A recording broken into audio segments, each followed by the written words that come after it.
Oi, gente, mais uma vez aqui com a gente, no Sem Cortes, Maria e eu.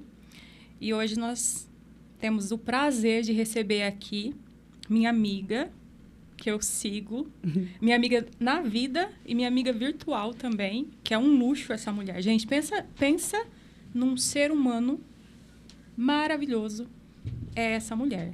É Suelen Freire. Eu tive a oportunidade de estudar com ela, fazer pedagogia. Então, a Su é pedagoga, brinquedista. O que seria uma brinquedista, Su? Brinquedista. Aproxima mais o microfone um pouquinho. Pode trazer para você. Pode trazer bem. Vira assim, ó, para você aqui. Isso. Mais perto. Isso. Ok. O que seria uma brinquedista? Oi, pessoal que está ouvindo, tudo bem? Brinquedista, Rô, é um profissional que ele faz uma capacitação, como eu fiz um curso, e aí ele se torna apto tanto a criar brinquedos e brincadeiras, como também a gerenciar brinquedotecas, que são espaços de brincar. Né? E brinquedotecas, no Brasil, elas são mais comuns em hospitais, mas na Europa já tem uma cultura de ludotecas, né? Como eles chamam em Portugal, que são espaços onde as crianças podem ir até lá simplesmente para brincar.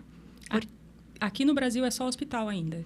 Nós já temos algumas, né? Infelizmente, são poucas as brinquedotecas públicas. A gente tem brinquedotecas públicas mais dentro de hospitais. Tem até uma legislação que prevê que, dependendo ali do número de leitos da pediatria, é obrigatório que o hospital tenha a brinquedoteca. E, de forma fora do hospital, a gente tem brinquedotecas particulares aqui, como negócios em que os pais vão e pagam para a criança brincar ali naquele espaço por um período. Ah, entendi. A rede municipal de São Paulo tinha brinquedotecas nas escolas. Entendi. E aí a Su, ela tem pós-graduação em gestão educacional. Isso. Empreendedora social. Agora sim. Fale-me mais. Eu terminei agorinha a pós em gestão, né? Tá enviei meu fresquinho. TCC, tô só esperando o certificado chegar. E comecei, né? Lancei essa semana a minha marca de camisetas, canecas e ecobags, que é a doação estampada, que tem muito a ver com toda a trajetória de vida que eu tenho, principalmente nos 2 últimos anos, que é o que me trouxe aqui hoje para falar com vocês. Gente, eu nem sei por onde começar a conversar com você, Suelen. Sério. Eu nem imagino como começar. Então, eu costumo fazer algumas formações como contadora de histórias também, para complementar a minha formação em pedagogia e a minha formação como brinquedista. E na última aula do curso, a minha mestra, ela disse que nós somos constelações, né? Como se a gente tivesse ali milhares de estrelinhas, milhares de coisinhas que a gente faz, coisas iluminadas que nós fazemos, e tudo isso junto forma a constelação que nós somos, né? E todos nós somos assim, nós mulheres principalmente, né? Multitarefas.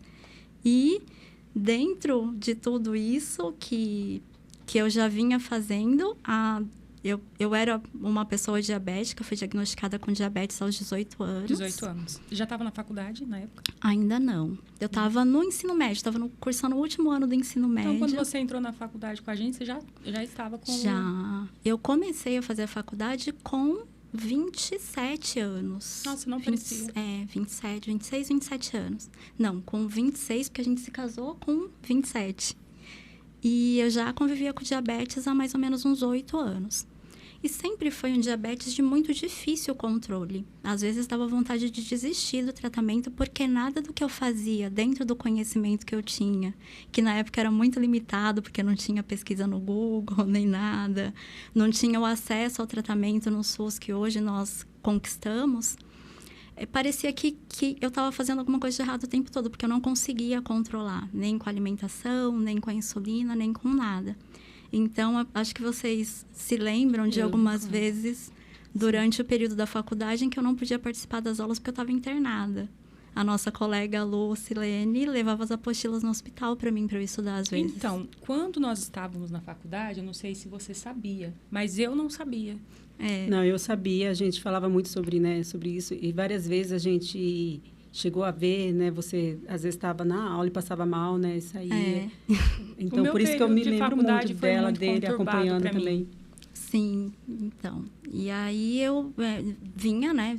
mantive ali tentando manter o controle, porque eu tinha pouquíssimo conhecimento. Aí tudo que eu aprendia de novo que poderia melhorar, eu procurava fazer e sempre estava descontrolado. Eu tinha muita infecção, principalmente infecção de urina, que é uma coisa muito comum quando o diabetes não está alinhadinho, né? Que a sua imunidade fique mais baixa. E aí foi nesses percalços aí de estudar no hospital que eu consegui me formar. E depois do curso de pedagogia, eu fui para essa área procurar essa formação em brinquedista, porque eu atuei, e isso é muito curioso. Durante os meus 2 últimos anos da faculdade, eu atuei como estagiária em uma brinquedoteca dentro da Unicamp. E nessa brinquedoteca, uma das atribuições que eu tinha era fazer a higienização dos brinquedos, por ser um ambiente hospitalar. E eu ajudava os alunos que eram voluntários a selecionar e depois a higienizar os brinquedos que eles levavam para brincar com as crianças que faziam hemodiálise lá na Unicamp. Então, o que eu tinha, assim, de conhecimento de hemodiálise de doença renal era o que eu observava ali meio de longe das crianças, porque eu não tinha contato direto com elas. Eu sabia quais eram os nomes delas. E até então você tinha só diabetes? Só diabetes, né? E eu sabia quais eram os nomes das crianças, eu sabia que o fulaninho gostava de tal e tal brinquedo, gostava de tal e tal história, então a gente separava a cestinha ali com o brinquedo que aquela criança gostava, o livro que aquela criança gostava. Eles me retornavam. E para as pessoas nessa situação, a questão da higiene é bem delicada, assim. Sim, porque a clínica de hemodiálise é um ambiente hospitalar, né? Uhum. Então tem que ser mantido todos os protocolos. E aí, terminei a faculdade, terminei o estágio. Comecei, 2 anos depois da minha formação, a atuar como professora de educação infantil. E em 2019, aquele momento assim que você está, comecei minha carreira, comprei minha casa, tudo bonitinho na minha vida, eu recebi o diagnóstico da doença renal também. E foi muito assustador para mim, porque eu sempre procurei me cuidar. Então, eu fazia os exames ali periodicamente. Fiz um exame em um semestre, que é um exame que todo diabético tem que fazer a cada 6 meses, que é o exame de função renal. No primeiro semestre do ano estava ok. No segundo semestre, meu rim estava funcionando 30%. E eu, sem entender o que tinha acontecido, tem diversos fatores ali que podem ter levado a isso, como um uso de anti-inflamatório para um outro tratamento médico que eu fiz na época. E aí foi aquele choque, né? Porque eu estava inchada e estava fazendo muito xixi e relacionava isso ao fato de ser diabética, que o diabético geralmente faz muito xixi quando você está com a glicemia descontrolada. E eu inchaço, eu achava que era o calor, porque o diabético que toma insulina também costuma inchar um pouquinho, né? E aí recebi aquele choque e a notícia de que já era, assim, um dos últimos estágios da doença renal em que eu estava e eu teria que fazer hemodiálise em breve. Naquele ano ainda, isso foi em março de 2019. E num primeiro momento eu fiquei, assim, muito em luto. Eu não queria saber de nada, eu não fui pesquisar nada pela primeira vez na minha vida, não pesquisei, não queria saber. Eu falava, bom, quando chegar a hora de eu fazer hemodiálise, eu não vou fazer, vou deixar a natureza cumprir o ciclo dela e vou morrer, porque eu não quero passar por isso. Você teve, então, esse período que foi, como você disse, um processo de luto. Mas você chegou a ter um processo de depressão? Não? Foi só esse período mesmo? Eu simplesmente entrei num processo de negação. Aí foi fazer tudo que eu queria fazer, a gente viajou, a gente saiu, continuava trabalhando e assim, inchadíssima, parecendo um balão, e estava lá trabalhando. Eu não queria parar de trabalhar, eu estava me sentindo mal, eu passava mal, eu ia lá no banheiro, lavava o rosto, voltava para as crianças. A equipe que eu trabalhava me apoiava muito nisso, né? Eles, assim, me davam todo o suporte físico que eu estava precisando ali no momento. E em setembro de 2019, eu iniciei a hemodiálise. Porque eu fui conhecer a clínica onde eu teria que dialisar, pronta para dizer, não vou fazer isso, enfim, e vocês não podem me obrigar. E eu tive um acolhimento tão importante da médica que me recebeu. Ela conversou comigo, me explicou tudo e me levou para conhecer os outros pacientes que estavam ali fazendo. E aí eu percebi o quanto eu estava sendo orgulhosa com relação ao meu diagnóstico. Porque tem o orgulho de você achar que você é melhor que os outros e tem o orgulho de achar que você não precisa da ajuda de ninguém. O orgulho de achar que você não tem o direito de pedir ajuda, de aquele orgulho que você não quer enxergar a sua própria fragilidade diante das coisas. O meu orgulho era esse. E aí, quando eu cheguei lá e vi que tinha gente preta, gente branca, gente velha, gente nova, gente rica, gente pobre, eu olhei para mim mesma e para aquelas outras pessoas e falei, por que eu tô achando que isso não poderia estar acontecendo comigo se acontece com tanta gente? Eu não sou melhor do que ninguém, é um fator que o diabetes já trazia de risco. E eu sei que não foi minha culpa, né? Porque você fica pensando que você fez alguma coisa de muito errado. E eu falei, bom, então... E aí a médica me deu a possibilidade do transplante. Ela falou, você pode dialisar aqui e tal, e aí você vai se inscrever na fila do transplante e você pode transplantar e voltar para o seu trabalho. Que a minha preocupação era... Assim, eu não chorei em nenhum momento que eu recebi o diagnóstico, estava muito revoltada, mas não chorei. Eu só chorei naquele dia, naquela hora que ela falou, você vai ter que se afastar do seu trabalho. Porque eu achava que era possível, por exemplo, eu trabalhar de manhã e dialisar à noite. E aí a gente entra, né, na questão que eu acabei não falando. A sua era ativista pela doação de órgãos. Sim. Né, que é o ponto-chave, né? O ponto principal aí da história. E aí, quando você viu que não era possível, nesse momento aí que... Isso. E aí, depois que eu comecei a fazer hemodiálise, que aí eu entendi, compreendi que não era uma questão de aceitar ou não, que era uma realidade que eu não ia mudar naquele momento. Eu falei, tá, tem um monte de gente aqui fazendo, tem a possibilidade do transplante, vou encarar. O que eu tenho que fazer para isso aqui dar certo? E aí eu fui muito disciplinada, assim, de uma maneira que eu nem imaginava que eu poderia ser, porque eu sempre fui uma grande teimosa em tudo. Não parece. Então, eu falei, não, o médico, eu tenho que tomar esse remédio nesse horário, eu vou tomar os remédios no horário. Tenho que fazer a restrição de líquido, porque a maioria dos pacientes precisa consumir o mínimo de água possível para não ficar inchado, porque seu rim para de eliminar, né? Eu parei de fazer xixi.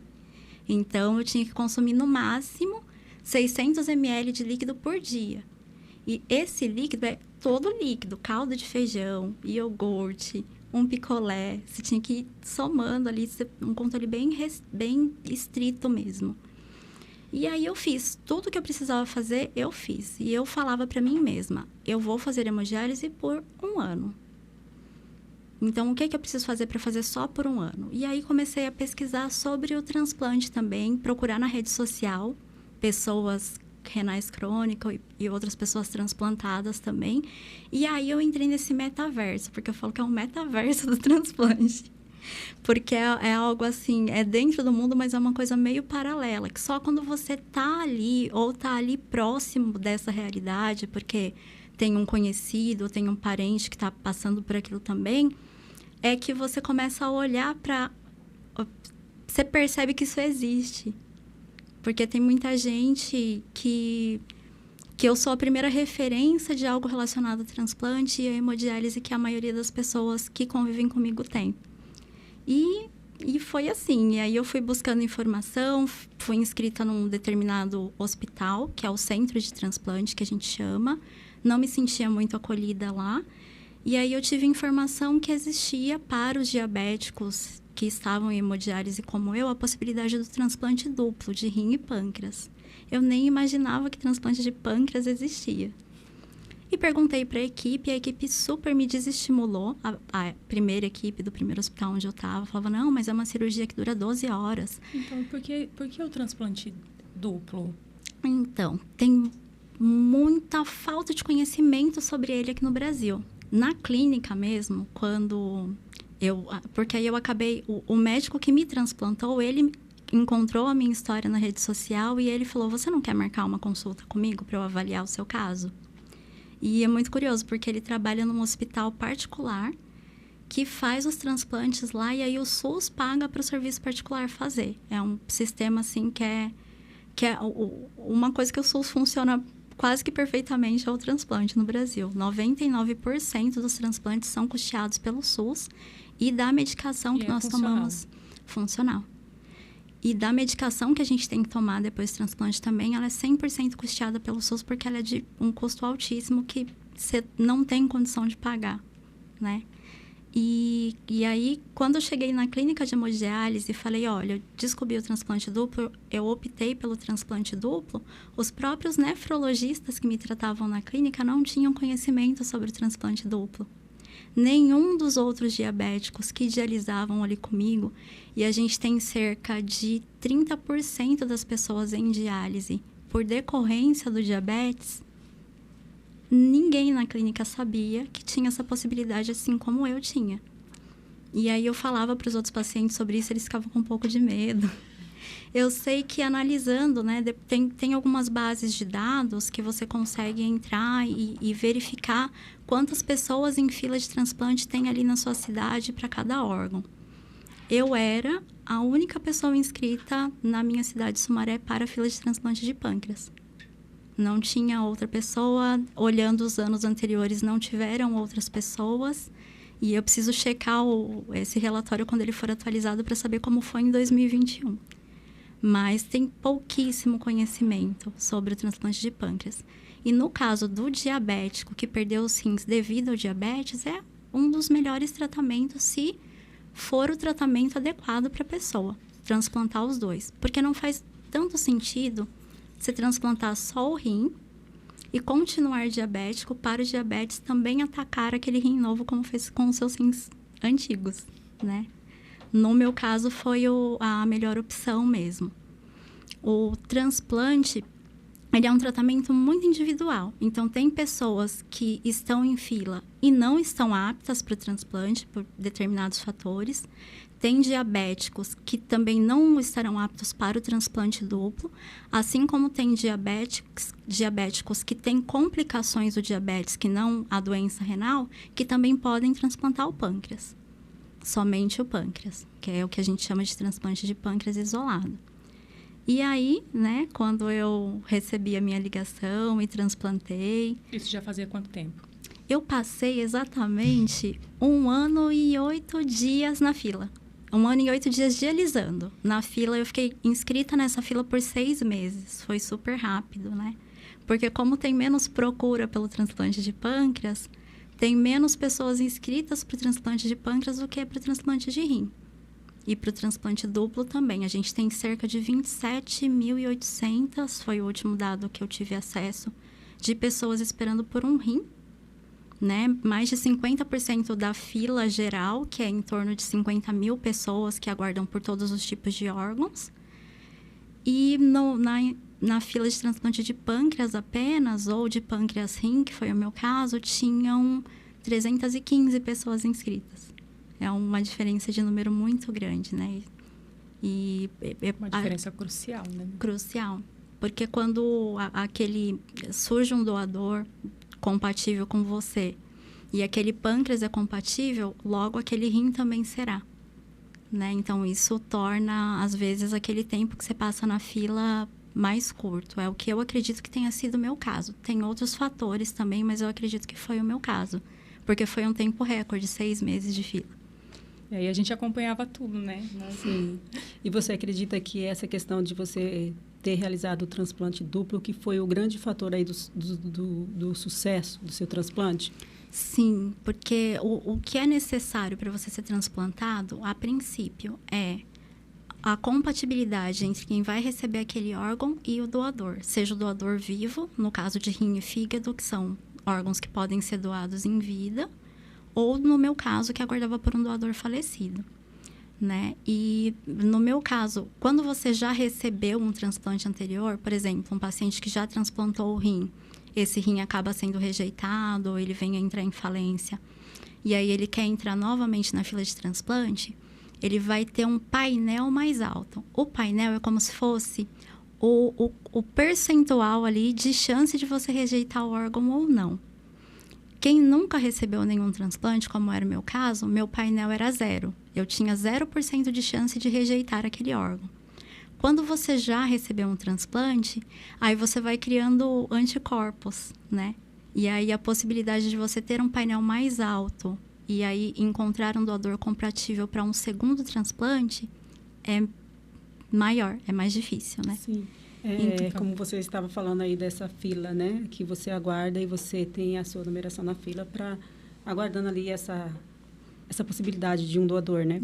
No caso, entra muito a questão da idade. Eu vivenciei isso muito próximo.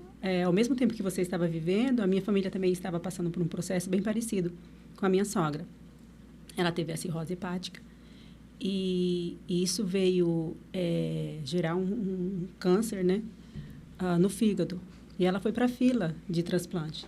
Bem próximo do momento que você estava vivendo. A gente estava vivendo isso também. E aí ela ficou na fila de transplante há mais de ano, né? Mais de um ano e meio. Mais de um ano. Devido à idade, eu creio, e por ser, né, um órgão mais difícil. E, assim, a gente estava naquela expectativa positiva, que ia dar certo, né? A gente se preparou para o sucesso, né? E, no caso dela, foi o inverso, né? Ela fez o transplante no momento da cirurgia, aconteceu uma hemorragia e ela faleceu na mesa de cirurgia. E a família não estava preparada emocionalmente, né, psicologicamente, para viver essa realidade. Mesmo ela foi super positiva, acreditando que ela ia retornar. Ela era uma mulher até com idade, né, boa ainda para viver um transplante e viver uma vida, né? E isso afetou muito a família. Veio assim como uma bomba na questão emocional da família, de verdade. Até hoje a gente está vivendo aí as consequências disso. Fez 3 anos agora, dia 5, que ela faleceu. E o meu marido mesmo é um dos filhos que não superou, né? Ele desenvolveu aí a síndrome do pânico por causa desse acontecido. E a gente vê como é difícil essa realidade, né? De você vivenciar essas emoções. Ele ligava de madrugada. Eu não sei, é uma coisa, só liga de madrugada, né? A gente estava lá, de madrugada ligava e a pessoa tem que estar com a mala pronta, a documentação pronta, preparado para ir. E ia, e não era compatível, voltava, aí criava outras expectativas, começava tudo de novo. Um grande debate em torno disso, né? Sim. Você é doador? Você não é doador? Você é doador? E aí, você vai ser doador? Né? Eu sou doadora, né? Eu sempre falei para você, né? Sim. Eu sou doadora. Eu não faço... E encontra bastante isso, Su? Você encontra bastante? Sim, porque o transplante, ele é uma cirurgia extremamente arriscada, né? Toda cirurgia tem risco. O transplante é infinitamente delicado, é um procedimento extremamente complexo. Felizmente, no Brasil, o Brasil é o primeiro país no mundo em transplante de rim, em números de transplante de rim, e ano passado também se tornou o primeiro país no mundo em números de transplante de pâncreas e pâncreas-rim, né? Mas sempre tem um risco muito grande. Mas eu acho que todo mundo tem a sua hora. É muito doloroso para mim ouvir que alguém ou foi transplantar e faleceu. Eu acompanhei alguns casos. Imagino, por isso que eu nunca nem citei, né, com você, porque a gente compartilhou da sua alegria, né? A gente queria viver a sua alegria no momento. Foi uma felicidade, assim, que eu não tenho como descrever, porque ao mesmo tempo que a gente estava vivendo como se você fosse nossa, a assim, vitória, né? Desculpa, né? A sua é nossa, né? Deu tudo saber certo. Que deu certo, nossa, né? Porque a gente vê tanto, a gente ouve tanto falando que a grande dificuldade é justamente isso, né? O corpo aceitar aquele órgão, né? Diferente e saber que o seu foi um sucesso. Isso para nós, a gente faz parte também dessa... Eu falo para todo mundo. Dessa conquista. Você sabe, né? Eu falo para todo mundo. Para onde eu vou, eu falo. A minha amiga fez, deu tudo certo. Nossa, a gente ter essa experiência positiva, né? Para estar falando para as outras pessoas e incentivando também aqueles que precisam, né? E vão passar por esse processo. Porque existem, como foi dito, né? Existem outros fatores, né? Que influenciam. São, como você disse, cada pessoa tem sua subjetividade, tem sua individualidade, tem o que está acontecendo ali dentro. A gente não sabe o que está acontecendo dentro da gente, dentro do nosso organismo. Cada organismo reage de uma forma, cada ser humano reage de uma forma. Eu conheço pessoas que tiveram... Sério, amputaram parte do dedinho, assim, não desmerecendo, porque cada um tem a sua dor. Uhum. Só que não consegue superar aquela perda. Porque para ela, aquela parte ali era imprescindível. Então, ela colocou depositou toda aquela dor ali naquele ponto.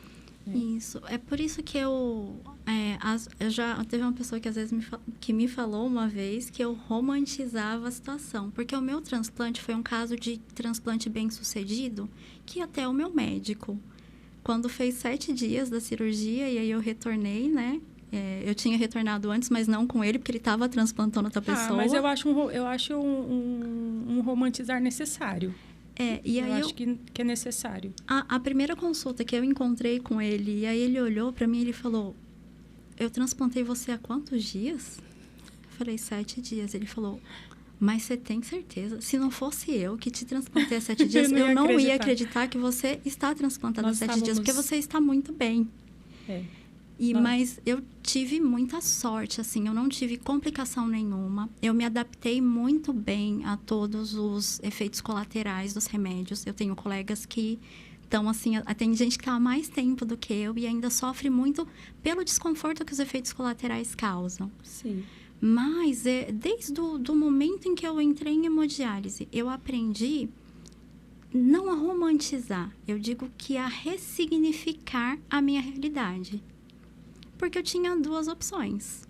Desistir de tudo, reclamar, me enxergar na posição de vítima, que de fato eu estava. Eu era uma vítima. Se você quisesse, né? Teria todo o direito. Todo direito. Ou pensar, tá tudo errado. O que eu posso fazer de bom nisso aqui que já tá tudo errado mesmo? Se eu reclamar, vai mudar que tá errado? Não vai. Não. Se eu me entregar, vai mudar isso aqui que já está errado? Não vai. Então, o que eu posso fazer para tentar mudar essa realidade? Ou para eu sentir menos os efeitos dessa realidade que não são bons? Nós estávamos falando anteriormente sobre essa questão do ressignificar e sobre as possibilidades que a gente tem na vida, né? Poxa, aconteceu... foram muitas coisas, uma história, como eu já disse, maravilhosa, uma história, assim, fora do cabo. E agora? O que a Suelen vai fazer? Às vezes, eu tenho a sensação de que eu quero, sei lá, dominar o mundo. Se eu puder, o que eu puder fazer, o que eu tiver possibilidade de fazer, não sei se você tem essa sensação. O que eu puder fazer, onde eu puder fazer, o que eu quiser, na verdade, eu posso fazer. Exatamente. Né? Essa sensação, ela é libertadora. Eu acho que ela tira todo aquele... medo que nós estávamos falando sobre medo de fazer, medo do que o outro pensa, medo do que vão falar. Nossa, muito. Porque eu sempre tive essa questão do eu posso fazer tudo o que eu quiser, mas sobre aquele prisma da rebeldia. Hoje eu tenho a sensação e a certeza de que eu posso fazer tudo o que eu quiser. Era rebelde, sou. Demais. Verdade.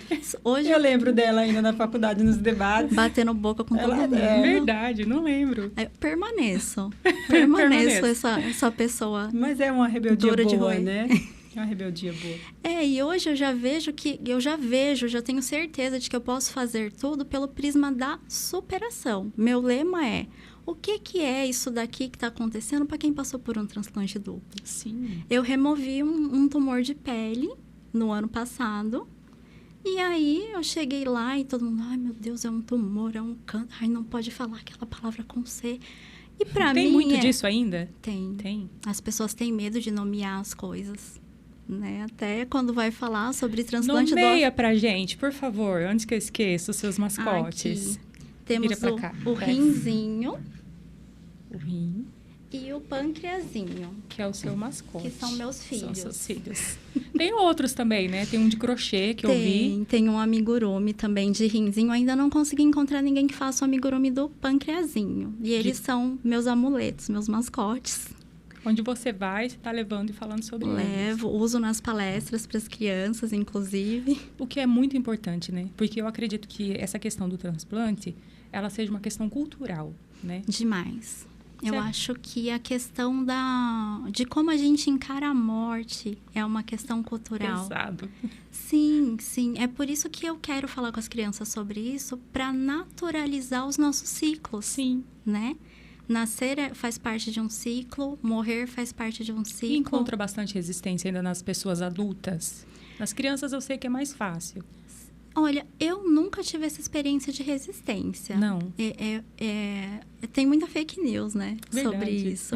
Mas eu acho que até hoje eu consegui responder todas as fake news e os comentários duvidosos, alguns maldosos. Consegui responder com amor. com a informação e com o amor, com a educação, respeitando aquela crença que a pessoa tem. É sobre isso, né? O transplante é sobre isso, né? Sobre amor, né? É sobre amor e sobre vida. Muita gente acha que falar com a família sobre doação de órgãos é ser, como eu já citei antes, é planejar a sua morte. Oh, meu Deus. Mas não é. É um ciclo. Morrer é uma coisa fisiológica, é como nascer. Mas a gente está vivendo uma geração atual que elas têm dificuldade, né, de vivenciar isso. Eu estava conversando com um aluno recentemente, um aluno de 13 anos. Eu não sei como a gente chegou naquela conversa, e a gente chegou no assunto de morte, de velório, e ele falou assim que ele nunca participou de um velório, ele nunca viu alguém morto, que os pais não permitem. Então, eu penso que a gente poupa muito, né, essa geração desses sentimentos, que é uma realidade, que é fato, né? Sim. E eu acredito que isso é um grande fator para os problemas emocionais que nós estamos vivendo nessa geração, nessa atualidade, né? Tantos problemas emocionais que a gente está vivenciando. O adulto, ele tem muito isso de achar que a criança não vai entender, de subestimar a capacidade da criança de entender e de se desenvolver emocionalmente, né? A geração que tem a minha idade, por exemplo, que tem filhos, eu percebo que é mais difícil ainda eles permitirem que as crianças vivam o bom e o ruim do que é a geração dos meus pais, né? Nossos pais já era aquilo que a gente fala, mãe e pai raiz. A vida é essa, é assim, e vamos encarar e tal. E eu percebo muito, até no meu trabalho, até na escola, durante a pandemia, né? Principalmente, eu via muita criança chegar na escola sem estar ali com a coordenação motora básica desenvolvida, porque durante a pandemia, era mais fácil para o pai, para a mãe que estava ali o dia inteiro com a criança do lado, ir lá fazer pela criança do que ensinar a criança a fazer.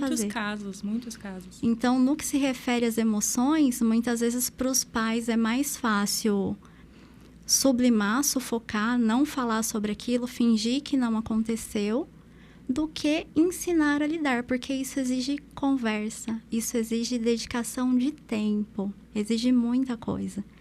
Né? E eu entendo que não seja fácil, porque são todos ciclos que a gente tem que quebrar. É um ciclo de tabu sobre a morte que a gente tem que quebrar enquanto indivíduo e enquanto sociedade também, né? Como eu disse, a sua é maravilhosa. O nosso tempo para ela seria pouco, eu já sabia.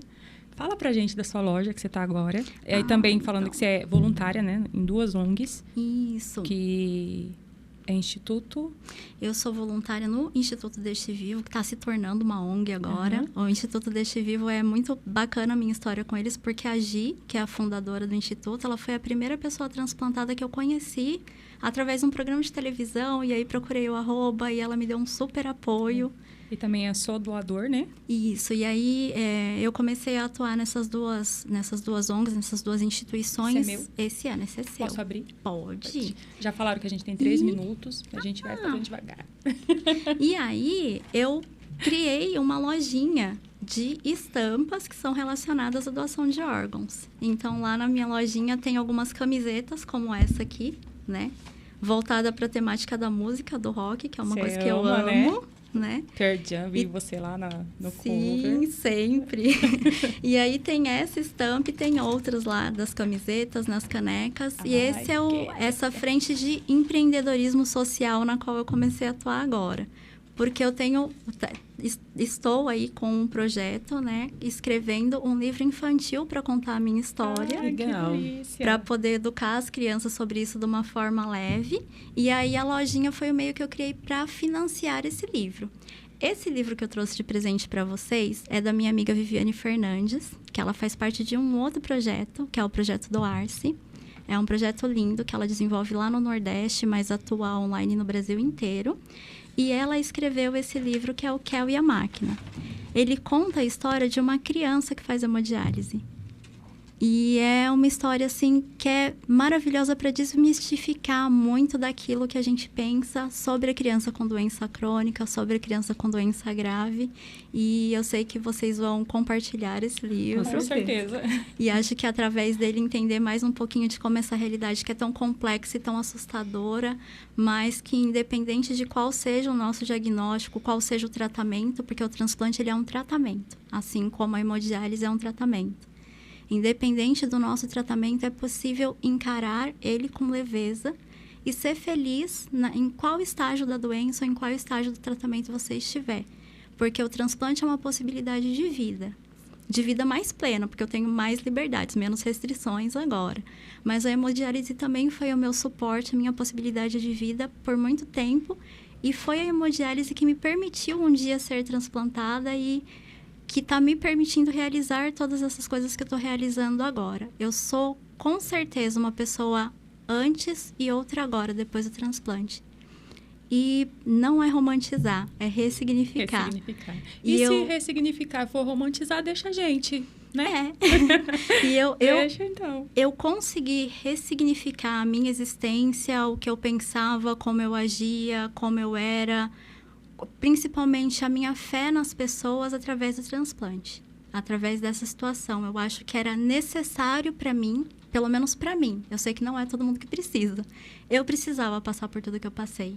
E hoje eu sou muito grata. Eu sou tão grata que quando eu acordei do transplante, parecia que eu estava assim, naquele mundo do Teletubbies, tudo verde, um sol sorrindo, porque mudou a minha vida e para mim foi necessário mesmo. Eu acho que eu não teria melhorado enquanto ser humano, eu não teria evoluído enquanto ser humano de outra forma se eu não tivesse passado pelo que eu passei e se eu não tivesse redescoberto a minha fé na humanidade através da família que disse sim. Né? Eu não tenho informações. Você não tem informações, é o que eu ia perguntar. Aqui... Nosso tempo já deu. Só nos resta agradecer. Né? Nós ficaríamos mais muito tempo aqui. Mas só me resta agradecer por você ter vindo. Pra gente foi uma honra, foi maravilhoso. E eu espero que você volte. Pode me convidar, que eu adorei. Volte sempre, eu amei o presente. Obrigada pelo convite, gente. Por hoje é só, gente. Sucesso, viu? Obrigada. Sucesso no projeto também. Delícia, né? E eu tenho um presente, gente. Só meu. Certo? Tchau, tchau. Eu dei tchau da última vez e continuou.